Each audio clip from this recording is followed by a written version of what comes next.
حضرات محترم، سورہ آل عمران کی ایک آیت کریمہ آپ کے سامنے تلاوت کی ہے۔ نبی اکرم صلی اللہ علیہ وسلم کی بہت سی خصائص، بہت سی خصوصیات میں سے ایک خصوصیت اللہ رب العزت نے یہاں پر بیان فرمائی ہے۔ اس آیت کریمہ میں فرمایا کہ فَبِمَا رَحْمَةٍ مِّنَ اللَّهِ کہ اللہ کی رحمت سے لِنْتَ لَهُمْ آپ ان کے لیے بڑے نرم دل ہیں، نرم دلی آپ رکھتے ہیں اپنی قوم کے لیے۔ وَلَوْ كُنْتَ فَظًّا غَلِيظَ الْقَلْبِ اگر آپ غصے والے اور سخت گیر ہوتے، سخت مزاج ہوتے، سخت دل ہوتے، لَانفَضُّوا مِنْ حَوْلِكَ تو یہ لوگ آپ کے ارد گرد سے چھٹ جاتے، دور ہو جاتے، بکھر جاتے۔ گویا اللہ کے رسول صلی اللہ علیہ وسلم کے دل کے اندر جو نرمی ہے، جو محبت ہے، مزاج میں جو رحمت ہے، فرمایا یہ اس کی وجہ ہے کہ لوگ آپ سے محبت کرتے ہیں، آپ کے ارد گرد اکٹھے ہو گئے ہیں۔ اگر اس کے برعکس ہوتا، سخت مزاجی ہوتی، تو فرمایا پھر لوگ اس طرح آپ کے ارد گرد اکٹھے نہ ہوتے، اس طرح آپ پہ جان نہ مارتے، اس طرح اسلام قبول نہ کرتے۔ گویا ثابت یہ ہوا کہ دین کے پھیلاؤ میں یہ اللہ کی رحمت کے لینے کے لیے انسان کو نرم مزاج ہونا چاہیے۔ سخت دلی جو ہے، قساوت، دل کا سخت ہونا، یہ بدبختی کی علامت ہے۔ اس کو دین میں، شریعت میں، سیرت النبی صلی اللہ علیہ وسلم میں اچھا نہیں سمجھا گیا۔ اگر اس طرح کی کوئی علامت ہمارے اندر پائی جائے تو ہمیں پھر اللہ کے حضور گڑ گڑانا چاہیے کہ یا اللہ میرے دل کو نرم فرما دے۔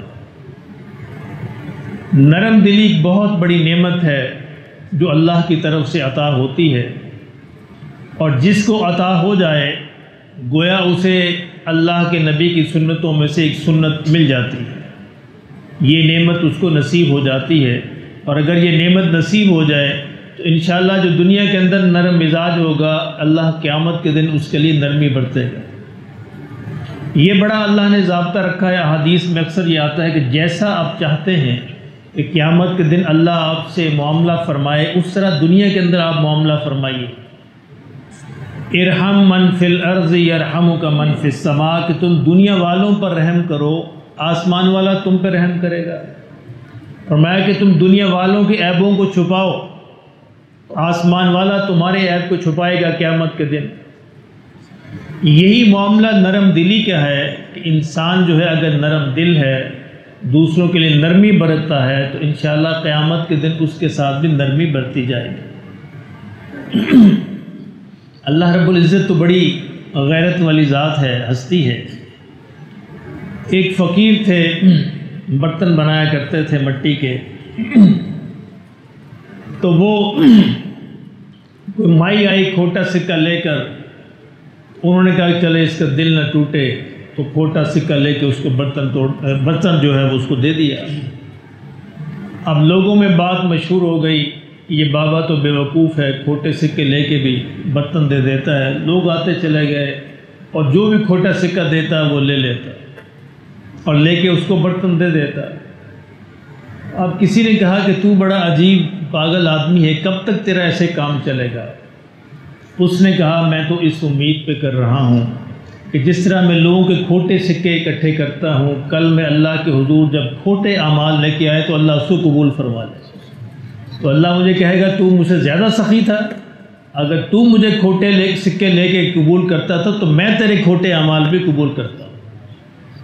تو یہ ضابطہ ہے کہ انسان اگر یہ چاہتا ہے قیامت کے دن میرے ساتھ یہ معاملہ پیش آئے، اسی طرح کا معاملہ اسے اللہ کی مخلوق کے ساتھ کرنا چاہیے، تو انشاءاللہ اسی طرح کا معاملہ اللہ اس کے ساتھ فرمائیں گے۔ ہمارا معاشرہ عام طور پہ سخت دلی کا شکار ہے اور سخت مزاجی کا شکار ہے۔ اگر ہم اپنے ارد گرد نظر دوڑائیں، ہر دوسرا آدمی آپ کو اونچا اونچا بولتا نظر آئے گا، سخت مزاجی سے آپ سے بات کرے گا اور سختی سے آپ سے معاملہ اور برتاؤ کرے گا۔ حتیٰ کہ آپ یہاں تک تصور کریں، اگر آپ کوئی چیز لینے کسی دکاندار کے پاس جاتے ہیں، حالانکہ آپ بطور کسٹمر اس کے پاس گئے ہیں، لیکن وہ کیا کہے گا، اور لینی تو لڑے پاجا۔ بشمار دفعہ آپ کو ایسا معاملہ پیش آیا ہوگا۔ اس کے برعکس کفار کو دیکھا کہ انتہائی نرمی، انتہائی محبت سے پیش آتے ہیں، اور بندہ نہ چاہتے ہوئے کچھ نہ کچھ خریدنے پہ مجبور ہو جاتا ہے۔ اور یہاں معاملہ بالکل اس کے الٹ ہے۔ تو یہ وہ قومی سخت مزاجی ہے جو ہمارے اندر پتہ نہیں کیوں آ گئی ہے، اللہ ہمارے حال پر رحم فرمائے۔ اصل میں ہماری منافقت ہے کہ ہم نام تو لیتے ہیں سیرت کا، نام تو لیتے ہیں نبی کا، لیکن کبھی اس کی سنتوں پر عمل کرنے کا نہیں سوچتے۔ تو نرم مزاجی، دوسروں سے نرمی سے سلوک کرنا، نرمی سے بات کرنا، نرمی سے معاملہ کرنا، محبت کرنا، یہ اللہ کے رسول صلی اللہ علیہ وسلم کی پوری زندگی کا حصہ ہے۔ ایسا نہیں کبھی آپ نے 2 دن 4 دن کے لیے یہ معاملہ اختیار کیا، پوری زندگی یہی معاملہ رہا۔ ایک صحابی ہیں زید بن ثانہ، یہ ایک بڑے یہودی عالم تھے، اللہ نے اسلام کی دولت نصیب فرمائی۔ یہ کہتے ہیں کہ جب میں نے پہلی دفعہ آقا دو عالم صلی اللہ علیہ وسلم کے چہرہ اقدس کو دیکھا تو میں نے فوراً محسوس کر لیا کہ یہ کسی جھوٹے کا چہرہ نہیں ہو سکتا، یہ اسی نبی کا چہرہ ہے جس کا ذکر ہماری کتابوں میں آیا ہے۔ تو کہتا ہے میں غور کرتا رہا تو میں نے کہا کہ ساری علامتیں اگر پوری ہو جائیں تو پھر میں اسلام قبول کروں گا۔ کہتے باقی ساری علامات تو میں نے آقا دو عالم صلی اللہ علیہ وسلم کے اندر دیکھ لی، 2 چیزیں رہ گئیں، وہ پرکھنا چاہتا تھا کہ ہماری کتابوں میں یہ آیا تھا کہ آخری نبی کے جو حلم ہے، ان کی نرم مزاجی جو ہے، وہ ان کے غصے اور غضب پر غالب ہوگی۔ ایک یہ علامت، اور دوسری علامت یہ تھی کہ ان کے ساتھ جتنا بھی بد تہذیبی، بدتمیزی کا معاملہ کیا جائے، وہ حلم اور نرم مزاجی سے ہی کام لیں گے، سختی میں نہیں آئیں گے، سخت مزاجی نہیں کریں گے۔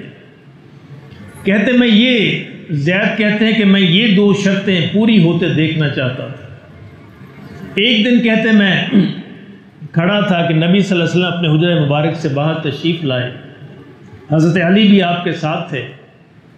اتنے میں ایک شخص دیہاتی آدمی اونٹ پر سوار آیا اور اس نے کہا کہ یا رسول اللہ صلی اللہ علیہ وسلم، میں نے اپنے قبیلے والوں کو اسلام کی دعوت دی تھی، اور میں نے ان سے کہا تھا کہ اگر تم اسلام قبول کرو تو اللہ تمہیں بہت سا رزق عطا فرمائیں گے، ہمارے رزق میں برکت ہو جائے۔ لیکن معاملہ عجیب ہوا کہ اللہ کے رسول، ہمارے قبیلے میں قحط سالی پھیل گئی ہے، بھوک پھیل گئی ہے، معاملات بڑے خراب ہو گئے ہیں، مجھے ڈر لگتا ہے کہیں کہ سارے کے سارے لوگ وہ اسلام چھوڑ نہ دیں۔ انہوں نے تو رزق کی وجہ سے اسلام قبول کیا تھا، اب رزق کی اندر تنگی آ گئی ہے، کمی آ گئی ہے، تو آپ میری مدد فرمائیں تاکہ میں جو ہے اپنے قبیلے کی مدد کروں اور وہ اسلام پہ قائم رہیں۔ زید کہتے ہیں کہ نبی اکرم صلی اللہ علیہ وسلم نے حضرت علی کی طرف دیکھا تو حضرت علی نے کہا کہ یا رسول اللہ، اس وقت تو کچھ بھی نہیں ہے، کچھ بھی نہیں ہمارے پاس دینے کے لیے۔ کہتے زید کہتے میں نے موقع سے فائدہ اٹھایا، میں نے کہا کہ اے محمد صلی اللہ علیہ وسلم، اگر آپ مجھے اتنی کھجوریں دینے کا وعدہ کر لیں تو میں آپ کو سونا جو ہے وہ اس کی ضمانت میں بطور قرض جو ہے آپ کو دے سکتا ہوں۔ کہتے ہیں نبی صلی اللہ علیہ وسلم نے ان سے وعدہ فرما لیا کہ ٹھیک ہے، میں آپ کو اتنی مدت کے بعد اتنی کھجوریں جو ہیں وہ آپ کو ادا کروں گا، آپ مجھے سونا بطور قرض دے دیں۔ اب زید کہتے ہیں اپنے گھر گیا اور میں وہ سونا لے کے میں نے حضور صلی اللہ علیہ وسلم کو دے دیا، اور نبی صلی اللہ علیہ وسلم نے وہ سونا جو ہے اس بندے کے حوالے کر دیا اور اسے کہا جاؤ اپنے قبیلے میں بانٹ دو، اللہ ان کو خیر و برکت دے اور ان سے قحط کا معاملہ دور کرے۔ اور وہ شخص جو ہے وہ سونا لے کے چلا گیا۔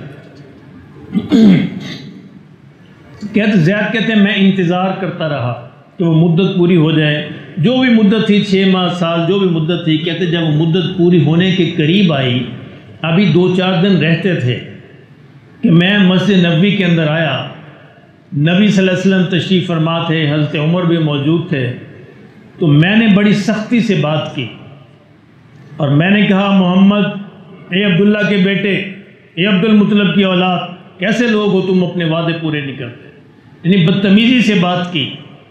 کہتے نبی صلی اللہ علیہ وسلم جو ہے میری طرف دیکھ کر مسکرا دیا۔ آپ دیکھیں آپ کا حلم، آپ کی نرم دلی، نرم مزاجی۔ کہتے حضرت عمر نے جب میری بدتمیزی دیکھی تو ان کو سخت غصہ آیا، ان کا ہاتھ تلوار پہ پہنچا، انہوں نے کہا کہ مجھے حضور کا خیال آتا ہے ورنہ میں تیری گردن اڑا دیتا، اپنی آواز کو آہستہ کرو۔ کہتے جب حضرت عمر کی یہ بات سنی حضور صلی اللہ علیہ وسلم نے، اللہ اکبر، تو حضور نے حضرت عمر سے فرمایا کہ عمر تمہیں تو یہ کہنا چاہیے تھا کہ تم اس کا حق ادا کرو، تمہیں مجھے تلقین کرنی چاہیے تھی۔ اللہ اکبر، حضرت عمر سے کہہ رہے حضور مجھے کہنا چاہیے تھا، تم مجھے کہتے کہ اے محمد اس کا حق ادا کرو، اس کا قرض ادا کرو، اور تمہیں اس شخص کو کہنا چاہیے تھا کہ بھائی نرمی سے بات کرو، تم دونوں کو سمجھاتے، تم الٹا معاملہ کر رہے۔ حضرت عمر کہتے ہیں اس کے بعد حضور نے کہا کہ جاؤ وہ کھجوریں ہیں آ گئی ہیں، الحمدللہ ہم اس کا قرض ادا کر دیں گے، وہ جاؤ اور یہ کھجوریں اس کو ادا کر دو، اور دیکھنا 20 سا کھجوریں زیادہ دینا، ایک سا تقریباً 3 کلو کا ہوتا ہے، یعنی 60 کلو کھجوریں زیادہ دے دینا اس کو۔ کہتے میں گیا، کھجوریں اکٹھی کی اور زید کو بلایا اور اس کو کھجوریں دیں اور 60 کلو کھجوریں اس کو زیادہ دے دی۔ کہتے زید مجھے کہنے لگے عمر تم مجھے کھجوریں کیوں زیادہ دے رہے ہو؟ کہتے میں نے کہا کہ میرے نبی نے کہا تھا صلی اللہ علیہ وسلم کہ جو تم نے ڈانٹا تھا اس زید کو، اس کے بدلے میں 60 کلو کھجوریں دو اس کو۔ اللہ اکبر، اور اس کا ڈانٹنا بالکل جائز تھا، وہ وقت سے پہلے مطالبہ کرنے آ گیا تھا، ابھی 4 دن رہتے تھے، ابھی وقت پورا نہیں ہوا تھا، ایسا ممکن نہیں تھا کہ نبی صلی اللہ علیہ وسلم وقت پورا ہو جاتا اور اس کو ادا نہ کرتے، وہ تو اصل میں چیک کرنے آیا تھا، دیکھنے آیا تھا۔ کہتے زید نے جب یہ سنا تو اس کی آنکھوں میں آنسو آ گئے، اس نے کہا عمر تم جانتے ہو میں کون ہوں؟ میں یہودیوں کا بڑا عالم ہوں، مجھے سارا علم ہے، یہ تو سارا میں نے ڈرامہ کیا تھا۔ نبی صلی اللہ علیہ وسلم، محمد صلی اللہ علیہ وسلم کی وہ علامات دیکھنے کے لیے جو ہماری کتابوں کے اندر آتی ہیں، اور آج الحمدللہ وہ دونوں علامتیں پوری ہو کہ حضور کا حلم جو ہے، حضور کی نرم دلی جو ہے آپ کے غضب پہ ہمیشہ غالب رہتی، اور آپ کے ساتھ کوئی بدتمیزی کا معاملہ بھی کرے تو آپ غصے میں نہیں آتے، آپ کی حلم اور آپ کے محبت اور نرمی پھر بھی غالب رہتی۔ تو آج میں نے یہ دونوں علامتیں دیکھ لیں۔ عمر تم گواہ ہو کہ میں اسلام قبول کرتا ہوں، اور میں اپنی دولت کا آدھا حصہ جو اللہ کے راستے میں صدقہ کرتا ہوں۔ یہ ہوتی نرم دلی۔ اللہ اکبر، اللہ ہمارے حال پر رحم فرمائے۔ ہم تو چھوٹی چھوٹی باتوں میں جو ہے لوگوں کو کاٹ کھانے کو دوڑتے ہیں۔ نرم دلی گویا ہمارے معاشرے سے رخصت ہی ہوگی۔ حضرت موسیٰ علیہ السلام کو اللہ نے جب فرعون کے پاس بھیجا تو قرآن یہ کہتا ہے کیا نصیحت فرمائی؟ نصیحت یہ فرمائی کہ موسیٰ نرمی سے بات کرنا۔ اللہ کس کے پاس جا رہے ہیں؟ فرعون کے پاس۔ معمولی کافر نہیں ہے، بہت بڑا کافر جس نے خدائی کا دعویٰ کر رکھا ہے، اور بنی اسرائیل کو عذاب پہ عذاب دیے جا رہا تھا، جن کے بچے تک سارے قتل کروا ڈالے، ہزاروں بچے قتل کروائے بنی اسرائیل کے۔ اس کو کہا جا رہا ہے کہ موسیٰ جب اس کے پاس جانا نرمی سے بات کرنا، ہو سکتا ہے کہ وہ دین کو قبول کر لے، تمہارا پیغام قبول کر لے۔ تو کئی شخص، ایک عالم آئے ہارون الرشید کے پاس اور آ کر سختی سے اس کو نصیحت کی، سختی سے بات کی۔ ہارون الرشید نے کہا کہ دیکھو تم موسیٰ سے زیادہ اچھے نہیں ہو اور میں فرعون سے برا نہیں ہوں، تم موسیٰ سے اچھے نہیں ہو اور میں فرعون سے برا نہیں ہوں۔ اگر فرعون کا یہ حق بنتا ہے کہ اس سے نرمی سے بات کی جائے تو میرا زیادہ حق بنتا ہے کہ مجھ سے اور زیادہ نرمی سے بات کی، تو مجھ سے نرمی سے بات کرے۔ کسی کو سمجھانا ہو، بتانا ہو، بطور مسلمان اس کا زیادہ حق بنتا ہے کہ نرمی سے اور محبت سے بات کی جائے۔ ہماری بات ہی سختی سے شروع ہوتی ہے اور سختی پہ ختم ہوتی ہے۔ اس میں ہمیں غور کرنا چاہیے، اللہ سے گڑ گڑانا چاہیے، اللہ کے حضور جھکنا چاہیے کہ یا اللہ ہمارے دلوں کی سختی کو دور فرما دے۔ یہ دلوں کے اندر جو قساوت ہے، ایسا نہ ہو یہ سختی لے کر ہم اپنے دلوں کے اندر لے کر اپنے ساتھ لے کر قیامت میں چلے جائیں اور وہاں ہمارے ساتھ سختی کا معاملہ پیش آئے، کہ جو انسان جو ساتھ لے کے جائے گا اسی طرح کا معاملہ قیامت میں اس کے ساتھ کیا جائے گا۔ سعصع بن ناجیہ، صاد عین پھر صاد عین، نام ہے ذرا مشکل ہے۔ سعصع بن ناجیہ ایک صحابی ہیں، حضور صلی اللہ علیہ وسلم کی خدمت میں جب یہ اسلام قبول کرنے آئے تو نبی صلی اللہ علیہ وسلم سے عرض کرنے لگے یا رسول اللہ صلی اللہ علیہ وسلم کیا میرے اسلام قبول کرنے سے جو میں نے پیچھے جو نیکیاں کی ہیں اپنے شرک کے دور میں، کہ ان کا مجھے بدلہ ملے گا؟ اب یہ سوال کیا ہوں؟ حضور نے فرمایا صلی اللہ علیہ وسلم تم نے کیا نیکیاں کی ہیں، ذرا مجھے بتاؤ تو صحیح۔ ساسا کہنے لگے کہ ایک دفعہ یوں ہوا کہ میرے 2 اونٹ گم ہو گئے، اور میں اپنے تیسرے اونٹ پہ سوار ہو کر ان کو تلاش کرنے کے لیے نکلا۔ چلتا گیا جنگل، کئی دور جنگلوں کے اندر چلا گیا۔ کہتا میں کئی میل چلنے کے بعد، جنگلوں کے بعد، میں نے دیکھا کہ ایک چھوٹی سی بستی ہے، چند گھر اس کے اندر ہیں، اور وہاں میرے اونٹ کھڑے ہیں۔ میں نے اپنے اونٹوں کو پہچان لیا، اور میں نے دیکھا کہ ایک بندہ جو ہے اس کی نگرانی پہ اونٹوں کو پکڑ کے بیٹھا ہوا، ایک بابا جی بیٹھے ہوئے تھے۔ کہتے میں نے اس سے عرض کیا، بتایا کہ حضرت یہ اونٹ تو میرے ہیں۔ تو وہ کہنے لگا کہ اچھا چلو ٹھیک ہے، تمہارے تم لے جاؤ، یہ تو ادھر چتے آگے تھے، چل پھر رہے تھے تو ہم نے پکڑ لیے، تمہارے ہیں تو تم لے جاؤ۔ اتنے میں کہتے ہیں انہوں نے میرے لیے پانی منگایا، کھجوریں منگائی اور میری خدمت کی، اور میں نے ان کے گھر سے ایک بچے کے رونے کی آواز سنی۔ کہتے ہیں وہ بابا جی مجھے کہنے لگے اچھا اندازہ کرو کہ یہ بیٹا ہے یا بیٹی ہے۔ میری بہو جو تھی اس کے ڈلیوری ہونی تھی، بچہ پیدا ہوا ہے، تم آواز سے اندازہ کرو کہ بیٹی ہے یا بیٹا ہے۔ کہتے میں نے کہا کہ مجھے تو اندازہ نہیں ہو رہا۔ اچھا تم یہ بتاؤ، کہ میں نے اس سے الٹا سوال کیا، اگر بیٹا ہوا تو کیا کرو گے، اور بیٹی ہوئی تو کیا کرو؟ اس نے کہا کہ اگر تو ہوا بیٹا تو پھر تو ہمارے قبیلے کی شان بڑھ جائے گی، تو پھر تو میں بڑی خوش ہو جاؤں گا، اور اگر ہوئی بیٹی تو اس کو زندہ دفن کر دو، کیونکہ میں نہیں یہ چاہتا کوئی میرا داماد بنے۔ یعنی عربوں کے کئی قبائل کے اندر یہ رسم تھی کہ داماد بنانا بڑا برا سمجھا جاتا تھا، اور آپ کو معلوم ہے کہ مسلمانوں میں بھی بعض ذاتوں کے اندر یہ رسم باقی ہے۔ بیٹیوں کو بیٹھے بٹھائے بوڑھا کر دیا جاتا ہے، کوئی ہمارا داماد بنے، یعنی مسلمان ہونے کے باوجود یہ رسم ابھی بھی موجود ہے۔ اللہ ہمارے حال پر رحم فرمائے۔ کہتے کہ وہ اس نے کہا کہ بیٹی ہوئی تو میں تو ابھی اسے زندہ دفن کر دوں گا، میں نہیں یہ برداشت کرتا کہ میرا داماد بنے۔ ساسا کہتے میرے دل کے اندر محبت پیدا ہوئی، نرمی پیدا ہوئی۔ کہتے میں نے کہا اچھا تم واقعی دفن کر دو گے؟ اس نے کہا ہاں دیکھ تمہارے سامنے دفن کرتا ہوں۔ ساسا کہتے میں نے کہا اچھا سودا کر لو، یہ مجھے دے دو بیٹی اپنی، یہ مجھے دے دو اور میں اس کو پالتا ہوں، میں اس کو لے جاتا ہوں۔ اس نے کہا کہ پھر مجھے تم کیا دو گے اس کے بدلے میں؟ بیٹی مگر میں تمہیں دیتا ہوں تو کیا دو گے؟ ساسا نے کہا کہ میرے دونوں اونٹ رکھ لو، یہ جو اونٹ میں لینے آیا ہوں دونوں رکھ لو، اور یہ بچی مجھے دے دو۔ کہتے بابا جی اکڑ گئے، کہنے لگے نہیں تیسرا اونٹ بھی دو، یعنی یہ 2 اونٹ بھی دو، اور جس پہ تم چل کے آئے ہو سوار ہو کے یہ بھی دو، پھر میں یہ بچی تمہیں دوں گا۔ کہتے میں نے کہا قبول ہے، یہ تیسرا اونٹ بھی دیتا ہوں، بس اتنا کرو کہ ایک بندہ میرے ساتھ بھیجو جو مجھے میرے گھر تک چھوڑ آئے اور پھر اونٹ واپس لے آئے۔ تو 3 اونٹ تم لے لو، لیکن یہ بچی جو ہے وہ مجھے دے دو۔ کہتے یا رسول اللہ صلی اللہ علیہ وسلم اس طرح میں نے 3 اونٹ دے کر وہ بچی لے لی، اور اس بچی کو میں اپنے گھر لے آیا۔ اب وہ نیکی سنا رہے ہیں اپنی جو انہوں نے شرک کے دور کے اندر کی تھی۔ وہ بچی میں گھر لے آیا، بچی کو میں پالنا پوسنا شروع کیا، اس کے لیے کنیز رکھی، خادمہ رکھی، اور وہ چھوٹی سی بڑی ہو گئی، مجھ سے کھیلنے لگی، میری داڑھی سے کھیلتی، مجھے بڑا اچھا لگتا، میں خوش ہوتا۔ اس طرح بچیوں کی محبت اللہ نے میرے دل میں ڈال دی۔ اور یا رسول اللہ صلی اللہ علیہ وسلم اس کے بعد میں نے تلاش کرنا شروع کر دیا کہ عرب میں کہاں کہاں کون سا قبیلہ بچیوں کو دفن کرتا ہے۔ سارے نہیں کرتے تھے، کچھ قبیلے یہ کام کرتے تھے۔ تو مجھے جہاں علم ہوتا کہ بچی دفن ہونے والی ہے تو میں 3 اونٹ لے کے وہاں پہنچ جاتا۔ معمولی نہیں تھا، بڑی قیمت تھی اس زمانے میں، تو میں 3 اونٹ دے کے بچی اس سے لے لیتا۔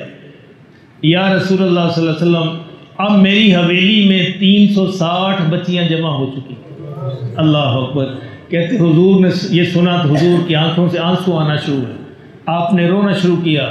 آپ نے کہا ساسا کیا یہ انعام کم ہے تیری ان نیکیوں کا کہ اللہ نے تجھے ایمان کی دولت دے دی؟ یہی تو وہ ایمان ہے، یہی تو وہ دولت ہے جو اللہ نے تمہیں دی ہے، اور تم اب مجھے پوچھتے ہو کیا مجھے اللہ نیکیوں کا بدلہ دے گا؟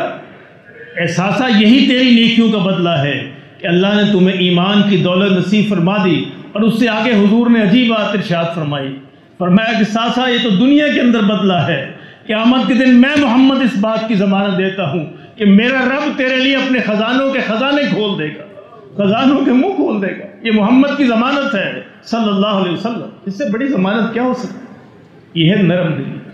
ساسا کو یہ انعام کس بات پہ ملا؟ نرم دلی پہ، وہ نرم دلی تھی، ان کے دل نرم تھے، اور دنیا کے اندر انعام ملا۔ پھر حضور نے ضمانت دی کہ ساسا قیامت کے دن میرا رب جو ہے اپنے خزانوں کے منہ تیرے لیے کھول دے۔ تو میرے محترم دوستو، عرض کرنے کا مقصد یہ تھا کہ اللہ ہمارے حال پر رحم فرمائے۔ ہمیں اپنے آپ کو چیک کرنا چاہیے، اگر ہمارے دلوں میں سختی ہے، قساوت ہے، کسی کا دکھ دیکھ کر ہمارا دل نرم نہیں ہوتا، اگر ہم کچھ اور نہیں کر سکتے تو اس کے لیے دعا تو کر سکتے ہیں۔ یعنی کسی کے لیے سب سے بڑا صدقہ یہ ہے، سب سے بڑا تحفہ یہ ہے کہ رات کو اٹھ کے اس کے لیے دعا کی جائے، وہ جانتا بھی نہ ہو، اس کو معلوم بھی نہ ہو۔ یعنی وہ انسان بڑا خوش نصیب ہوتا ہے جس کے لیے وہ ہاتھ زندہ ہوں جو شب آخر میں اٹھ کے اس کے لیے دعا کر۔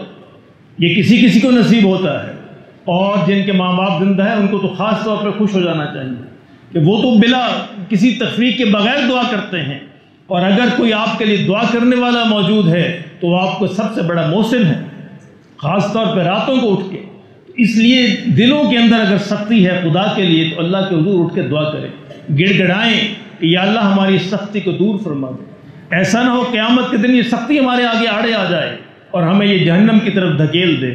یا اللہ ہمارے دلوں میں نرمی پیدا فرما، ہمیں حضور کا صحیح امتی بنا۔ حضور صلی اللہ علیہ وسلم کا ایک لمحہ پوری عمر کے اندر کبھی سختی کے ساتھ پیش نہیں آیا۔ میں نے کل یہ واقعہ سنایا تھا نا کہ احد کے میدان میں جب حضور صلی اللہ علیہ وسلم کے دندان مبارک بھی شہید ہو گئے، چہرہ بھی زخمی ہو گیا، آپ کے پتھر آپ کو لگے، اور اس حال کے اندر جب کہ خون بہہ رہا تھا، ایک صحابی نے کہا یا رسول اللہ صلی اللہ علیہ وسلم ان کے لیے بد دعا فرمائی۔ تو حضور صلی اللہ علیہ وسلم نے ہاتھ اٹھائے دعا کے لیے۔ وہ صحابی کہتے ہیں میں نے کان لگا دیے کہ حضور صلی اللہ علیہ وسلم کیا فرماتے ہیں۔ کہا کہ میرے محمد کی زبان سے نکلا صلی اللہ علیہ وسلم، میرے اللہ ان کو معاف فرما دے، یہ مجھے پہچانتے نہیں ہیں، یہ مجھے پہچانتے نہیں، اگر مجھے پہچان لیتے تو کبھی میرے ساتھ یہ سلوک نہ کرتے۔ یہ ہوتی ہے نرم دلی۔ کہاں ہے وہ؟ ہمارے سامنے یہ مثال تو رہنی چاہیے نا۔ ایک قدم ہی ہم اس طرف چل سکیں، 2 قدم چل سکیں، 4 قدم سکیں، یہ تو بڑی دور کی منزل ہے، 7ویں آسمان سے اوپر ہے۔ تھوڑا سا تو چلیں۔ چلنے والے کو اللہ پسند کرتے ہیں، جو کھڑا رہ جاتا ہے اللہ اس کو پسند نہیں کرتے۔ قبول وہ ہوتا ہے جو چلتا ہے، جو ہمت دکھاتا ہے، چاہے 1 قدم صحیح، 2 قدم صحیح۔ کل قیامت کے دن اللہ کو کہہ سکے میرے مولا تیرے نبی کی سنت کی طرف ہم چند قدم چلے تھے، اس چلنے کو قبول فرما لے۔ ہم حق تو نہیں ادا کر سکتے، ساری عمر بھی ہم چلتے رہیں، ہم الٹے ہو کے چلتے رہیں، حق ادا نہیں ہو سکتا، لیکن یہ 2-4 قدم ہی صحیح۔ اور میرے محترم دوستو، کسی نے کہا نا کہ میری طلب بھی تیرے کرم کا صدقہ ہے۔ یہ قدم اٹھتے نہیں، اٹھائے جاتے ہیں۔ اللہ سے مانگ لیا کرو کہ یا اللہ یہ قدم اٹھا دے، مجھے وہ طلب نصیب فرما دے، دلوں میں نرمی پیدا فرما دے، معاملات کے اندر، زبانوں کے اندر، گفتگو کے اندر، اور دوسروں سے معاملات میں برتاؤ کے اندر ہمارے نرمی اگر آ جائے تو انشاءاللہ میرے نبی کی ضمانت ہے صلی اللہ علیہ وسلم کہ کل قیامت کو اللہ بھی آپ کے ساتھ نرمی برتے گا۔ اللہ مجھے بھی نصیب فرمائے، آپ کو بھی سنت ادا فرمائے۔